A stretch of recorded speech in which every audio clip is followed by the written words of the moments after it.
Саламатсыңарбы балдар? Азыр биз кыймылга карата берилген маселелерди чыгарууну үйрөнөбүз. Кыймылга карата берилген маселелерде негизинен 3 чоңдук катышат.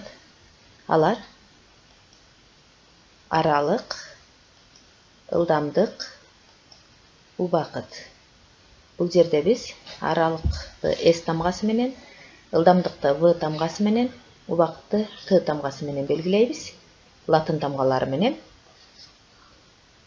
Эми балдар, кыймылга карата берилген маселелерде эгерде аралыкты табуу керек болуп калса, бул формулага коюп чыгарабыз. Аралыкты табуу үчүн ылдамдыкты көбөйтөбүз убакытка. Аралыкты тапкандан кийин балдар чембирдин сөзсүз жазабыз. Километр, метр, дециметр жана башкалары. Ал эми ылдамдыкты табуу керек болуп калса, аралыкты бөлөбүз убакытка. Ылдамдыктын чембирдиги балдар километр саат, метр секунд. Бул дегени балдар 1 саатта километр жүрдү дегенди билдирет. Ал эми убакытты табуу үчүн аралыкты бөлөбүз ылдамдыкка. Убакыттын чембирдигин баарыбыз билебиз. Саат, секунд жана башкалары. Эми балдар ушуга карата берилген маселелерден чыгарып көрөлү. Мисалы, автобус 50 км/саат ылдамдык менен 3 саат жол жүрдү. Ал канча аралыкты басып өткөн? Бул маселеде балдар берилишин жазып алабыз кыскача. Ылдамдык берилиптир. Ылдамдыгыбыз 50 км/саатка барабар экен. Андан башка дагы бизге убакыт берилген. Убакытыбыз 3 саат. Бизден сурады, ал канча аралыкты басып өткөн? Аралыгыбыз канча деп сурап жатат. Эсиңерде болсо балдар, аралыкты табуунун формуласын жазып алалы. Аралыкты табуу үчүн биз ылдамдыкты көбөйтөбүз убакытка. Ушул эле формулага берилген сандарды коюп чыгарып коебуз. Мисалы, аралыкты табуу үчүн биз ылдамдыгыбыз 50 км/саат эле, аны көбөйттүк убакытка. Убакытыбыз 3 саат эле. 50 км/саатты 3 саатка көбөйтсөк 150 чыкты. 150 километр аралыктын чембирдиги километри. Жообун жазабыз. Автобус 150 км аралыкты басып өткөн. Бул аралыкты табуу үчүн берилген маселе. Эми биз экинчи маселеге көңүл бурабыз. Мотоциклчен адам 120 км аралыкты 4 саатта басып өттү дейт. Мотоциклчен адамдын ылдамдыгын тап. Берилишин жазып көрөлү кыскача.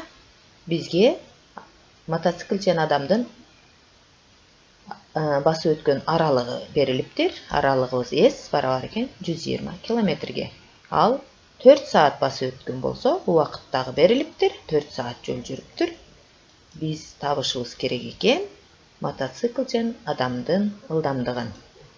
Ылдамдык суроо. Чыгаруусун жазабыз. Эми ылдамдыкты табуунун формуласын колдонобуз. Ылдамдыкты табуу үчүн аралыкты убакытка бөлүп коебуз. Анда баштадык. Бизде аралыгыбыз 120 км. Ал эми басып өткөн убакыты 4 саат эле. Демек аралыкты убакытка бөлсөк, башкача айтканда 120-ны 4кө бөлсөк 30 км/саат ылдамдыгы. Демек мотоциклчен адамдын ылдамдыгы 30 км/саатка барабар экен. Түшүнүктүү болдубу? Анда биз 3-чү маселеге көңүл буралы.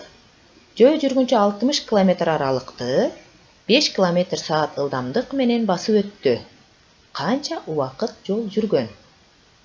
Кыскача берилишин жазабыз. Жазууда балдар бизде жөө жүргүнчүнүн басып өткөн аралыгы белгилүү экен. Аралык S барабар 60 км экен. Ал эми ылдамдыгы 5 км/саат ылдамдык менен деп атат. Демек жүргүнчүнүн ылдамдыгы 5 км/саат. Башкача айтканда жүргүнчү 1 саатта 5 км басып өттү дегенди билдирет. Биз табышыбыз керек канча убакыт жол жүргөнүн. Бул жерде Т убакыт, убакытты табуу керек. Анда чыгаруусун жазабыз. биз убакытты табуунун формуласын колдонобуз. Убакытты табуу үчүн аралыкты ылдамдыкка бөлүп коюшубуз керек. Анда балдар, убакытты табуу үчүн биз 60 километрди бөлдүк 5 километр саатка. Башкача айтканда, жөө жүргүнчүнүн басып өткөн 60 километрини ылдамдыгы болгон 5 километр саатка бөлсөк, канча убакыт жол жүргөнү келип чыгат. Демек, 60-ты 5-ке бөлсөк, 12 саат экен. Демек, жөө жүргүнчүнүн ылдамдыгы 12, убакыт басып өткөн убакыты 12 саат болгон экен.